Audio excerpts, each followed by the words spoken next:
Hi Stampers, I'm Meg from Loven Stamps, and I have a Best Birds project to share with you using these cute little birds and their awesome branch. This card actually doesn't use those pieces though. It uses the little tiny bird for a really cool silhouette project. So here's what we're going to create. And the tip in this one is that there's some interesting stamping on the branches. There's only little tiny flowers in this stamp set, but sometimes you need a little more impact, a little more oomph for whatever you're creating. So I'm going to teach you how to take those little tiny images in the stamp set and give them a little bit more power. So let's get stamping. So our pieces for this one include some pretty fun things if you haven't used them before. So one of them is the die cut silhouette, and so this little birdie is cut from the Birds and Blooms Thinlit dies. He's this little guy down here, and he is cut out of the middle of a circle that was cut with the stitch shape framelits, this little guy right here. And so it leaves that nice stitching around the edge. And you're going to see the bird again in another project. But I also have a piece of the Eastern Palace Designer Series paper that features Lemon Lime Twist, and we'll just go ahead and stick this together now. These guys are going to make a silhouette together. So what I'm going to do is put a couple of dimensionals on the back of my bird and layer this. Probably easiest to layer it by doing it this way. That way you don't have to try and line up when you can't see everything. So now we have our little silhouette box. Okay. I suppose you could put a piece of like window sheet or something in there and make it a little shaker box, but I kind of like the subtlety of this. All right. Okay, the next piece I'm going to use is a piece of this acetate, this printed designer acetate. It's so pretty, and we want to go ahead and make a banner bottom for this. So I'm going to trim up in the center, and then I'm going to cut to the corner of each of those here with my scissors. So now we have a banner shape, and then I'm going to make the Bermuda Bay at the bottom match. So the Bermuda Bay is just a little bit narrower, can you see from side to side, than the acetate. So I'm going to line it up, and then I'm going to cut it just exactly to match so that we have our same shape cut. Okay, so our piece is here. Now one of the tricks is how to attach this because obviously if you put a dimensional on the back of it, it'll show through. So we're going to attach this, but we're going to do it creatively because we're going to cover a piece up. So I'm going to grab my paper here. Let's see, I don't want my dimensionals yet. On the back of our bird silhouette, I've got some sticky strip, and I'm going to go ahead and stick this down. So now what this tells me is my safe zone for putting my dimensionals on.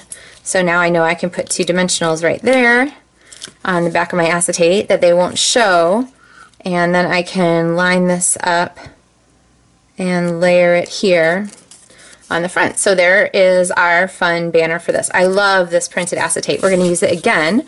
If you haven't watched the sampler video yet, you can watch that sampler video and see it again. But alright, so we have our pieces here now that we need because we're going to add our greeting. And the greeting is a good thing to add first because we can work around the greeting. But if we fill up our space with flowers and don't leave room for the greeting, then we're kind of out of luck. So I haven't glued down my banner yet, but I've got it placed. Okay, so that I have my happy birthday. I'm using my Bermuda Bay Stampin' Spot. And then the next thing I'm going to do is grab this little branch, this little branched flower, and I'm going to stamp it so that the top part of it, oops, is hidden behind, there we go, hidden behind the banner. Okay, like that. All right, and then I'm going to do another one down here, again, so that the top part of it is hidden. Okay, now, the next thing I'm going to do is grab, oh, I totally did that wrong. Okay, well, I'll show you my sample, and then I'll show you how I did the other one.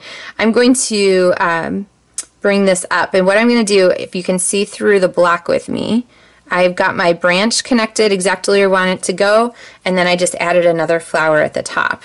Okay, and then for this one, I'll do the same trick over here, make it go a different direction.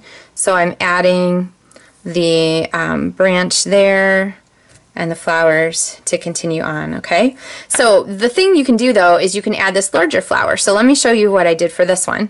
I'll do it a little differently here. So I'm stamping this flower so that the flower is kind of behind and the end of the branch is showing. So then what I'm going to do is add the flower by itself to the end of the branch. Okay, and then I can add another branch over here. So it looks like it's a longer branch with a flower kind of vining out from behind it. Kind of see how that works? All right, so you can do that. On my first sample, I actually did this flower backwards. So the flower was under, and then the big flower, and then the other one. But I kind of like this way too. There's no such thing as a mistake, just a different effect, right? And then I'm going to grab some snail adhesive and go ahead and place my banner down, and it covers up all those random beginnings of flowers and so forth. So there is our card. This is a really simple technique and kind of a nice way. These little tiny flowers are tiny, but there's nothing that says that they can't have a bigger impact. So you can make endless viney branches kind of with these fun combination of stamps. So hope you've enjoyed this Best Birds card and Stamps in the Mail Club for May. If you'd like to request your kit, you can still do that.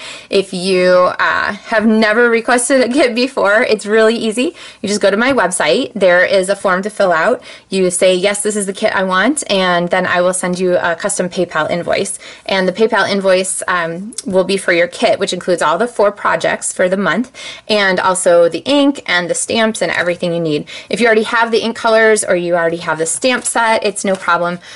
Just make a note about that, and I can contact you about picking out a different product to include in your kit for Stamps in the Mail Club that month. So, all right, let me know if you have any questions. Thank you for stamping with me by mail, and I look forward to sharing more projects with you soon. Happy stamping!